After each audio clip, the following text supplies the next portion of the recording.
अथ श्री महालक्ष्मी अष्टोत्तर शतनाम स्तोत्रम्। देव्युवाच देवदेव महादेव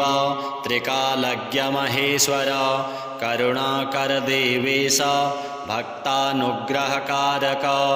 अष्टोत्तरशतं लक्ष्म्याः श्रोतुमिच्छामि तत्त्वतः। ईश्वर उवाच देवी साधु महाभागे महाभाग्यप्रदायकं सर्वैश्वर्यकरं पुण्यं सर्वपापप्रणाशनं सर्वदारिद्र्यशमनं श्रवणात् भुक्तिमुक्तिदं राजवश्यकरं दिव्यं गुह्यात् गुह्यतरं परं दुर्लभं सर्वदेवानां चतुष्षष्टिकलास्पदं पद्मादीनां वरान्तानां निधीनां नित्यदायकं समस्तदेवसंसेव्यम् अणिमाद्यष्टसिद्धिदं किमत्र बहुनोक्तेन देवी प्रत्यक्षदायकं तव प्रीत्याद्य वक्ष्यामि समाहितमनः शृणु। अष्टोत्तरशतस्यास्य महालक्ष्मीस्तु देवता क्लीं बीजपदमित्युक्तं शक्तिस्तु भुवनेश्वरी अङ्गन्यासः करन्यासः स इत्यादि प्रकीर्तितः। ध्यानं वन्दे पद्मकरां प्रसन्नवदनां सौभाग्यदां भाग्यदां हस्ताभ्याम् अभयप्रदां मणिगणैः नानाविधैः भूषितां भक्ताभीष्टफलप्रदां हरिहर ब्रह्मादिभिः सेवितां पार्श्वे पङ्कजशङ्खपद्मनिधिभिः युक्तां सदा शक्तिभिः सरसिजनयने सरोजहस्ते धवलतरांशुकगन्धमाल्यशोभे भगवति हरिवल्लभे मनोज्ञे त्रिभुवनभूतिकरि प्रसीद मह्यम्। अथ स्तोत्रम्। ॐ प्रकृतिं विकृतिं विद्यां सर्वभूतहितप्रदां श्रद्धां विभूतिं सुरभिं नमामि परमात्मिकां। वाचं पद्मालयां पद्मां शुचिं स्वाहां स्वधां सुधां धन्यां हिरण्मयीं लक्ष्मीं नित्यपुष्टां विभावरीं अदितिं चोदितिं दीप्तां वसुधां वसुधारिणीं नमामि कमलां कान्तां क्षमां क्षीरोदसम्भवाम् अनुग्रहपरां बुद्धिं अनघां हरिवल्लभाम् अशोकाम् अमृतां दीप्तां लोकशोकविनाशिनीं नमामि धर्मनिलयां करुणां लोकमातरं पद्मप्रियां पद्महस्तां पद्माक्षीं पद्मसुन्दरीं पद्मोद्भवां पद्ममुखीं पद्मनाभप्रियां रमां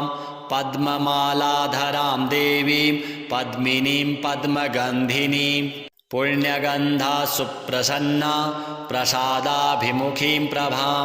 नमामि चन्द्रवदनां चन्द्रां चन्द्रसहोदरीं चतुर्भुजां चन्द्ररूपां इन्दिरामिन्दुशीतलाम् आह्लादजननीं पुष्टिं शिवां शिवकरीं सतीं विमलां विश्वजननीं तुष्टिं दारिद्र्यनाशिनीं प्रीतिपुण्यकरणीं शान्तां शुक्लमाल्याम्बरां श्रियं भास्करीं बिल्वनिलयां वरारोहां यशस्विनीं वसुन्धरामुदाराङ्गा हरिणीं हेममालिनीं धनधान्यकरीं सिद्धिं स्तैर्णसौम्यां शुभप्रदां नृपवेश्मगतानन्दां वरलक्ष्मीं वसुप्रदां शुभां हिरण्यप्राकारां समुद्रतनयां जयां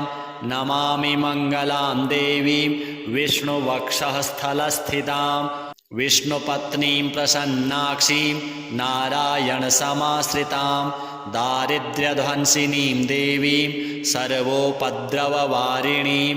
नवदुर्गां महाकालीं ब्रह्मविष्णुशिवात्मिकां त्रिकालज्ञानसम्पन्नां नमामि भुवनेश्वरीं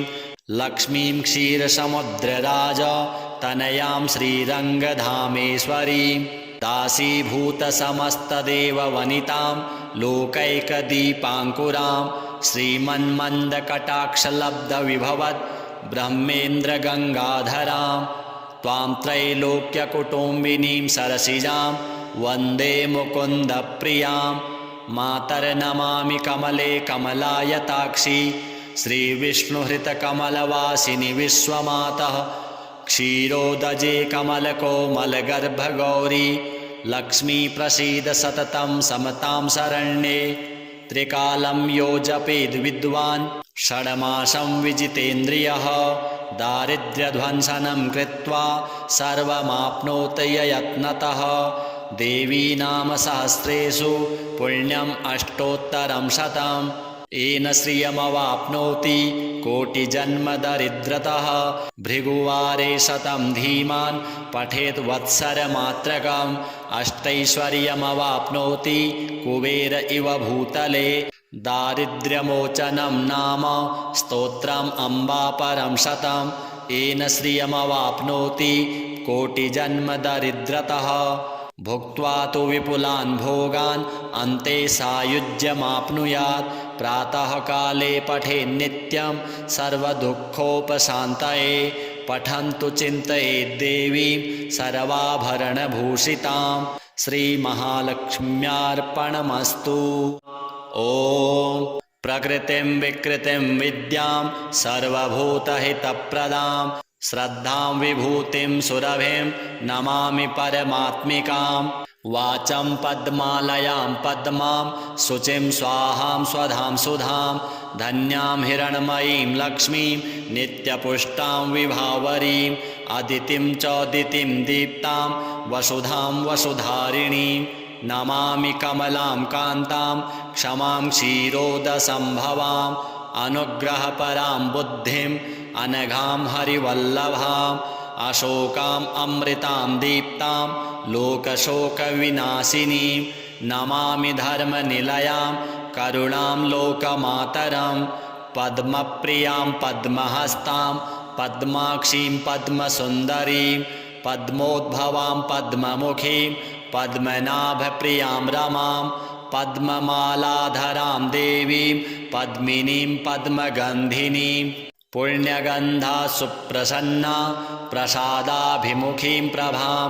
नमामि चन्द्रवदनां चन्द्रां चन्द्रसहोदरीं चतुर्भुजां चन्द्ररूपां इन्दिरां इन्दुशीतलाम् आह्लादजननीं पुष्टिं शिवां शिवकरीं सतीं विमलां विश्वजननीं तुष्टिं दारिद्र्यनाशिनीं प्रीतिपुण्यकरणीं शान्तां शुक्लमाल्याम्बरां श्रियं भास्करीं बिल्वनिलयां वरारोहां यशस्विनीं वसुन्धरामुदाराङ्गा हरिणीं हेममालिनीं धनधान्यकरीं सिद्धिं स्तैर्णसौम्यां शुभप्रदां नृपवेश्मगतानन्दां वरलक्ष्मीं वसुप्रदां शुभां हिरण्यप्राकारां समुद्रतनयां जयां नमामि मङ्गलां देवीं विष्णुवक्षः स्थलस्थितां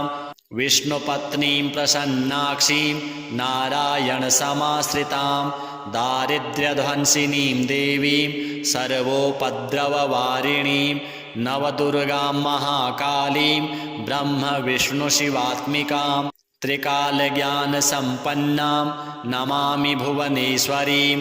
लक्ष्मीं क्षीरसमुद्रराजतनयां श्रीरङ्गधामेश्वरीं दासीभूतसमस्तदेववनितां लोकैकदीपाङ्कुरां श्रीमन्मन्दकटाक्षलब्धविभवद् ब्रह्मेन्द्रगङ्गाधरां त्वां त्रैलोक्यकुटुम्बिनीं सरसिजां वन्दे मुकुन्दप्रियां मातर्नमामि कमले कमलायताक्षी श्रीविष्णुहृतकमलवासिनि विश्वमातः क्षीरोदजे कमलकोमलगर्भगौरी लक्ष्मी प्रसीद सततं समतां शरण्ये त्रिकालं यो जपेद् विद्वान् षड्मासं विजितेन्द्रियः दारिद्र्यध्वंसनं कृत्वा सर्वमाप्नोति यत्नतः देवी नाम सहस्रेषु पुण्यम् अष्टोत्तरं शतम् येन श्रियमवाप्नोति कोटिजन्मदरिद्रतः भृगुवारे शतं धीमान् पठेत् वत्सरमात्रकम् अष्टैश्वर्यमवाप्नोति कुबेर इव भूतले दारिद्र्यमोचनं नाम स्तोत्रम् अम्बापरं शतं येन श्रियमवाप्नोति कोटिजन्मदरिद्रतः भुक्त्वा तु विपुलान् भोगान् अन्ते सायुज्यमाप्नुयात् प्रातः काले पठेन्नित्यं सर्वदुःखोपशान्तये पठन्तु चिन्तयेत् देवीं सर्वाभरणभूषितां श्रीमहालक्ष्म्यार्पणमस्तु। ॐ प्रकृतिं विकृतिं विद्यां सर्वभूतहितप्रदां श्रद्धां विभूतिं सुरभिं नमामि परमात्मिकां वाचं पद्मालयां पद्मां शुचिं स्वाहां स्वधां सुधां धन्यां हिरण्मयीं लक्ष्मीं नित्यपुष्टां विभावरीं अदितिं चोदितिं दीप्तां वसुधां वसुधारिणीं नमामि कमलां कान्तां क्षमां क्षीरोदसम्भवाम् अनुग्रहपरां बुद्धिं अनघां हरिवल्लभाम् अशोकाम् अमृतां दीप्तां लोकशोकविनाशिनीं नमामि धर्मनिलयां करुणां लोकमातरं पद्मप्रियां पद्महस्तां पद्माक्षीं पद्मसुन्दरीं पद्मोद्भवां पद्ममुखीं पद्मनाभप्रियां रमां पद्ममालाधरां देवीं पद्मिनीं पद्मगन्धिनीं पुण्यगन्धा सुप्रसन्ना प्रसादाभिमुखीं प्रभां नमामि चन्द्रवदनां चन्द्रां चन्द्रसहोदरीं चतुर्भुजां चन्द्ररूपां इन्दिरामिन्दुशीतलाम् आह्लादजननीं पुष्टिं शिवां शिवकरीं सतीं विमलां विश्वजननीं तुष्टिं दारिद्र्यनाशिनीं प्रीतिपुण्यकरणीं शान्तां शुक्लमाल्याम्बरां श्रियं भास्करीं बिल्वनिलयां वरारोहां यशस्विनीं वसुन्धरामुदाराङ्गा हरिणीं हेममालिनीं धनधान्यकरीं सिद्धिं स्तैर्णसौम्यां शुभप्रदां नृपवेश्मगतानन्दां वरलक्ष्मीं वसुप्रदां शुभां हिरण्यप्राकारां समुद्रतनयां जयां नमामि मङ्गलां देवीं विष्णुवक्षःस्थलस्थितां विष्णुपत्नीं प्रसन्नाक्षीं नारायणसमाश्रितां दारिद्र्यध्वंसिनीं देवीं सर्वोपद्रववारिणीं नवदुर्गां महाकालीं ब्रह्मविष्णुशिवात्मिकां त्रिकालज्ञानसम्पन्नां नमामि भुवनेश्वरीं लक्ष्मीं क्षीरसमुद्रराजतनयां श्रीरङ्गधामेश्वरीं दासीभूतसमस्तदेववनितां लोकैकदीपाङ्कुरां श्रीमन्मन्दकटाक्षलब्धविभवद् ब्रह्मेन्द्रगङ्गाधरां त्वां त्रैलोक्यकुटुम्बिनीं सरसिजां वन्दे मुकुन्दप्रियां मातर्नमामि कमले कमलायताक्षी श्रीविष्णुहृतकमलवासिनि विश्वमातः क्षीरोदजे कमलकोमलगर्भगौरी लक्ष्मी प्रसीद सततं समतां शरण्ये त्रिकालं यो जपेद्विद्वान् षड्मासं विजितेन्द्रियः दारिद्र्यध्वंसनं कृत्वा सर्वमाप्नोति यत्नतः देवी नाम सहस्रेषु पुण्यम् अष्टोत्तरं शतं येन श्रियमवाप्नोति कोटिजन्मदरिद्रतः भृगुवारे शतं धीमान् पठेत् वत्सरमात्रकम् अष्टैश्वर्यमवाप्नोति कुबेर इव भूतले दारिद्र्यमोचनं नाम स्तोत्रम् अम्बापरं शतं येन श्रियमवाप्नोति कोटिजन्मदरिद्रतः भुक्त्वा तु विपुलान् भोगान् अन्ते सायुज्यमाप्नुयात् प्रातः काले पठेन्नित्यं सर्वदुःखोपशान्तये पठन्तु चिन्तयेत् देवीं सर्वाभरणभूषितां श्रीमहालक्ष्म्यार्पणमस्तु। ॐ प्रकृतिं विकृतिं विद्यां सर्वभूतहितप्रदां श्रद्धां विभूतिं सुरभिं नमामि परमात्मिकां वाचं पद्मालयां पद्मां शुचिं स्वाहां स्वधां सुधां धन्यां हिरण्मयीं लक्ष्मीं नित्यपुष्टां विभावरीं अदितिं चोदितिं दीप्तां वसुधां वसुधारिणीं नमामि कमलां कान्तां क्षमां क्षीरोदसम्भवाम् अनुग्रहपरां बुद्धिं अनघां हरिवल्लभाम् अशोकाम् अमृतां दीप्तां लोकशोकविनाशिनीं नमामि धर्मनिलयां करुणां लोकमातरं पद्मप्रियां पद्महस्तां पद्माक्षीं पद्मसुन्दरीं पद्मोद्भवां पद्ममुखीं पद्मनाभप्रियां रमां पद्ममालाधरां देवीं पद्मिनीं पद्मगन्धिनीं पुण्यगन्धा सुप्रसन्ना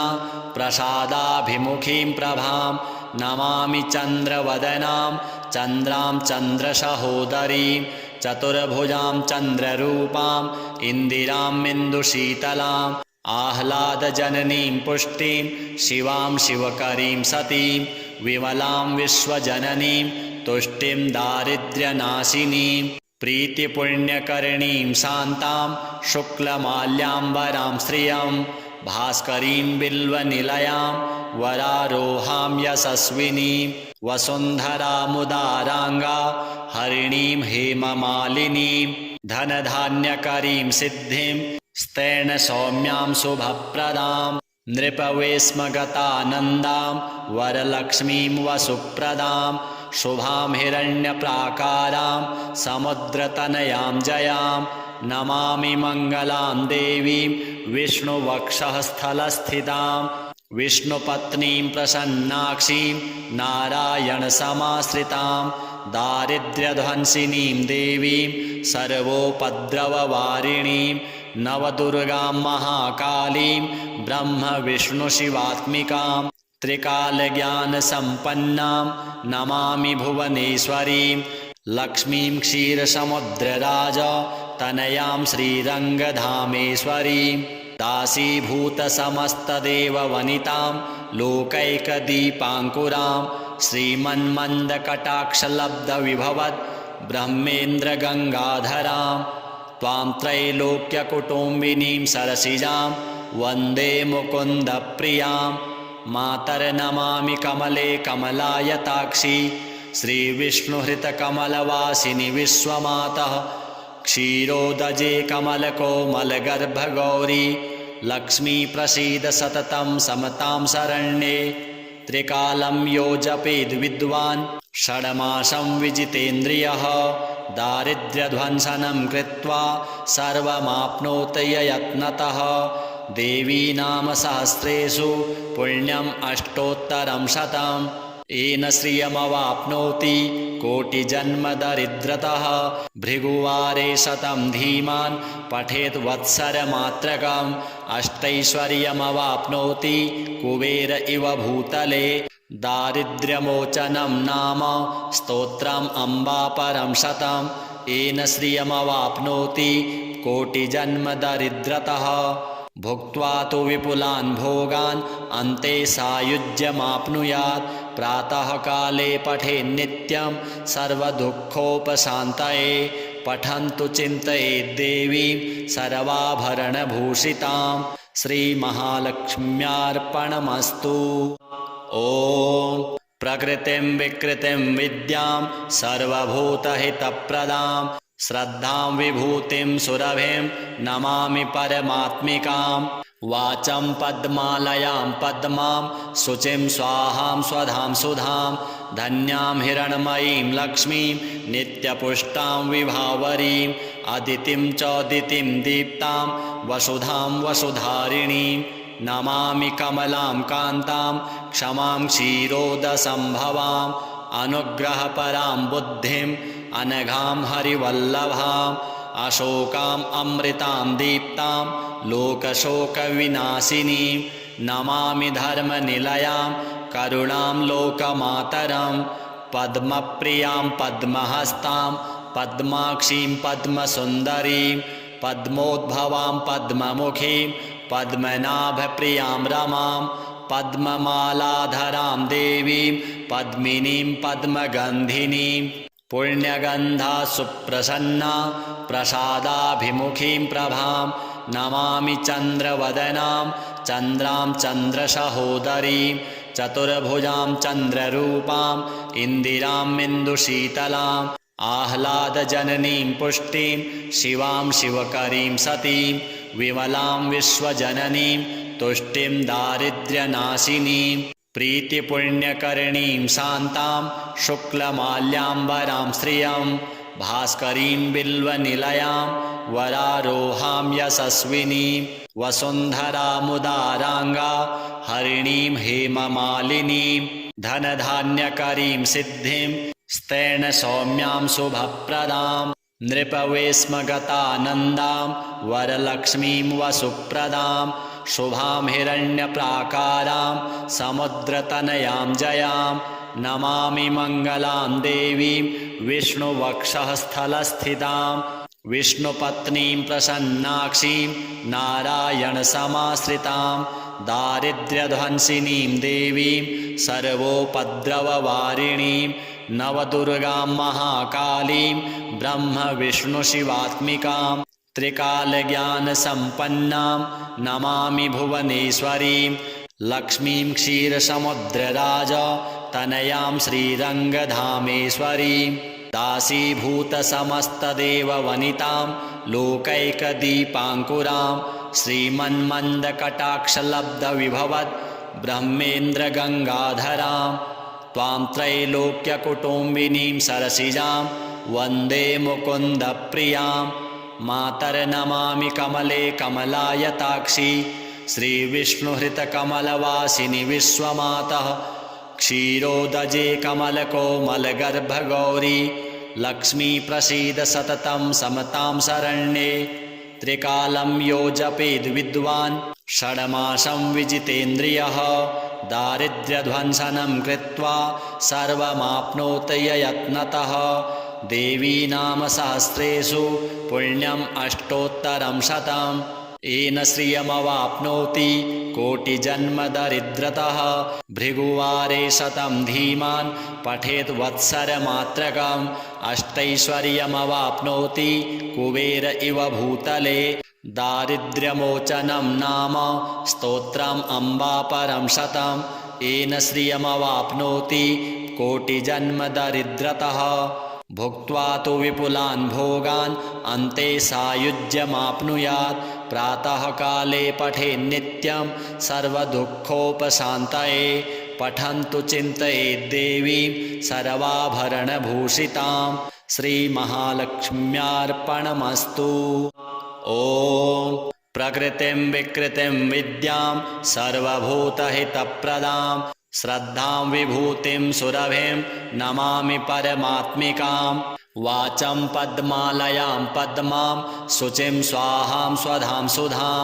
धन्यां हिरण्मयीं लक्ष्मीं नित्यपुष्टां विभावरीं अदितिं चोदितिं दीप्तां वसुधां वसुधारिणीं नमामि कमलां कान्तां क्षमां क्षीरोदसम्भवाम् अनुग्रहपरां बुद्धिं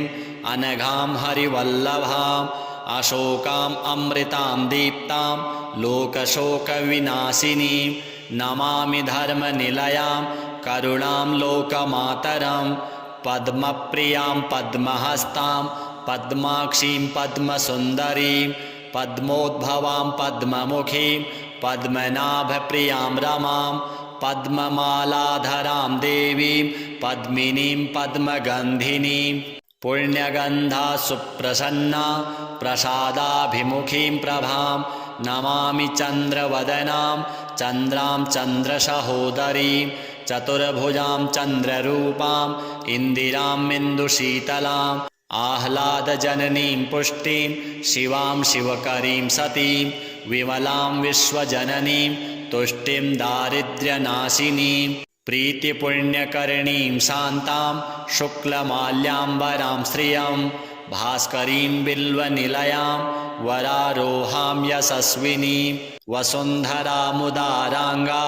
हरिणीं हेममालिनीं धनधान्यकरीं सिद्धिं स्तेन सौम्यां शुभप्रदां नृपवेश्मगतानन्दां वरलक्ष्मीं वसुप्रदां शुभां हिरण्यप्राकारां समुद्रतनयां जयां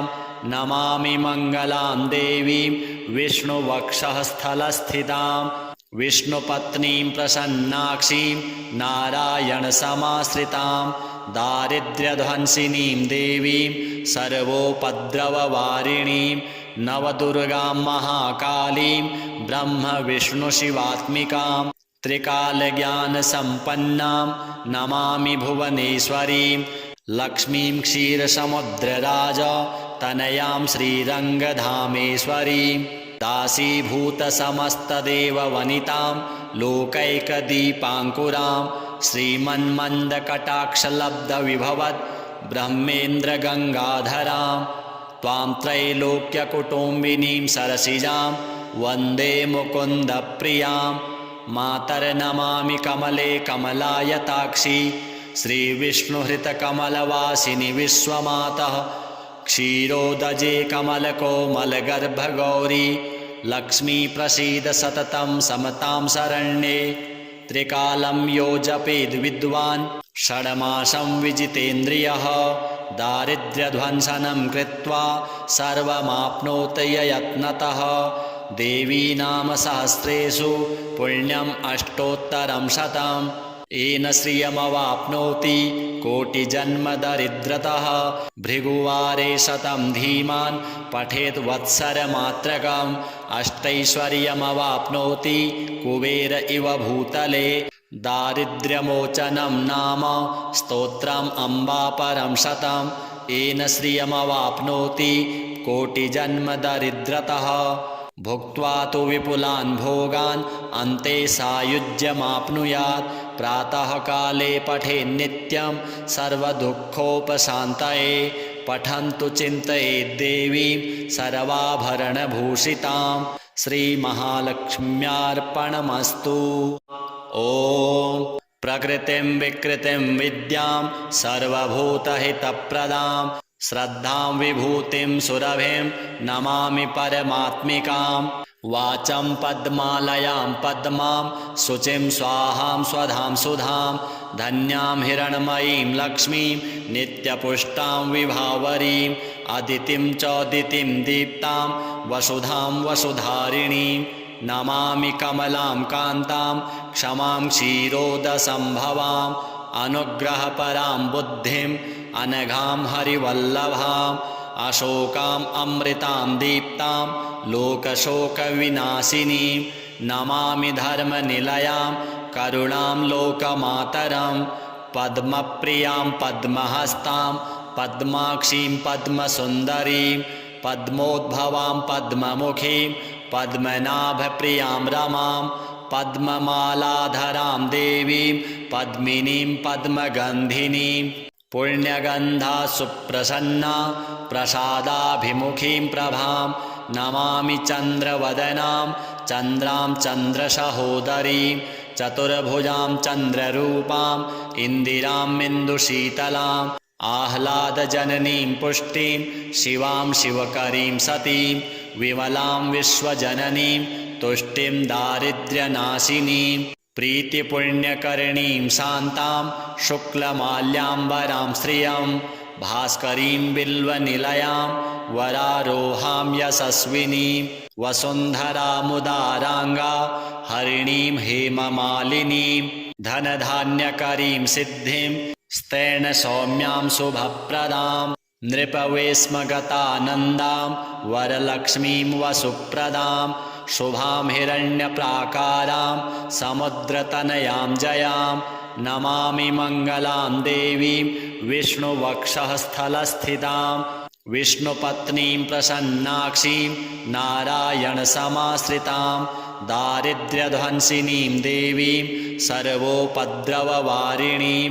नवदुर्गां महाकालीं ब्रह्मविष्णुशिवात्मिकां त्रिकालज्ञानसम्पन्नां नमामि भुवनेश्वरीं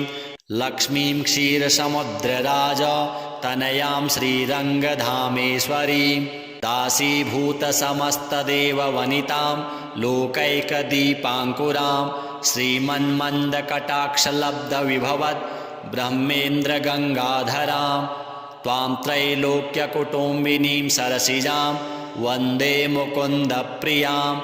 मातर्नमामि कमले कमलायताक्षी श्रीविष्णुहृतकमलवासिनि विश्वमातः क्षीरोदजे कमलकोमलगर्भगौरी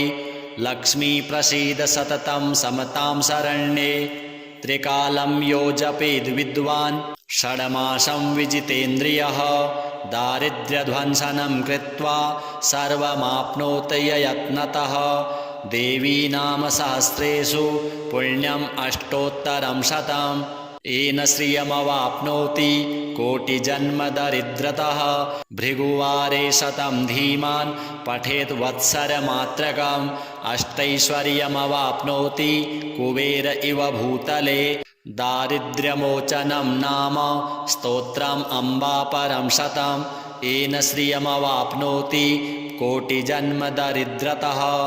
भुक्त्वा तु विपुलान् भोगान् अन्ते सायुज्यमाप्नुयात् प्रातः काले पठेन्नित्यं सर्वदुःखोपशान्तये पठन्तु चिन्तयेत् देवीं सर्वाभरणभूषितां श्रीमहालक्ष्म्यार्पणमस्तु। ॐ प्रकृतिं विकृतिं विद्यां सर्वभूतहितप्रदां श्रद्धां विभूतिं सुरभिं नमामि परमात्मिकां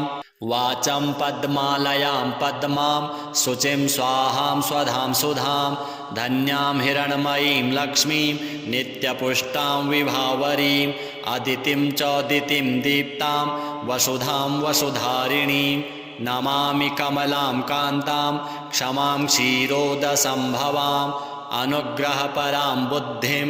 अनघां हरिवल्लभाम् अशोकाम् अमृतां दीप्तां लोकशोकविनाशिनीं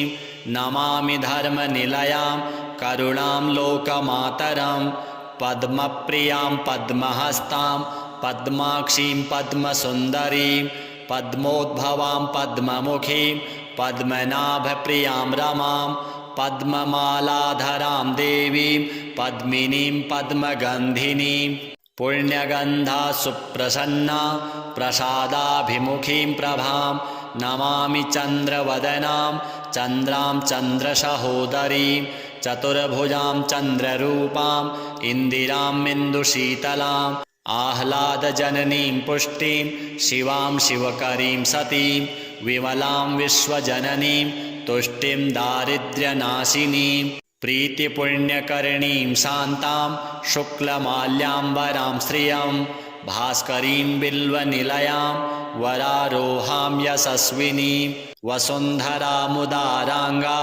हरिणीं हेममालिनीं धनधान्यकरीं सिद्धिं स्तैणसौम्यां शुभप्रदां नृपवेश्मगतानन्दां वरलक्ष्मीं वसुप्रदां शुभां हिरण्यप्राकारां समुद्रतनयां जयां नमामि मङ्गलां देवीं विष्णुवक्षःस्थलस्थितां विष्णुपत्नीं प्रसन्नाक्षीं नारायणसमाश्रितां